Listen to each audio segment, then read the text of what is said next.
হ্যাঁ বো, শুনলি কি সবাই চাষা দিকে লিয়ে দমে ভাবছে। তা ভালো, লোকে তো আজকা খায় ফোড় আর কজন গুনে।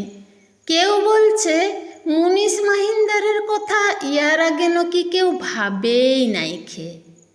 তা আমরা হলি মুখ্যু সুক্ষু মানুষ, অত নাই বুঝি বাপ। তবে এইটুকু বুঝি যে আনখাই বিড়াল গাছে নাই উঠে, কোনো মতলব তো আছে রে বাপ।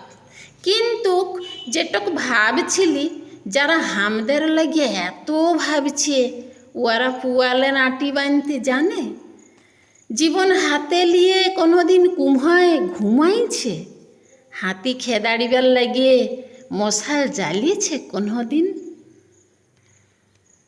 কেমন লাগলো অবশ্যই জানাবেন, আর অনেক অনেক ধন্যবাদ আপনাদের।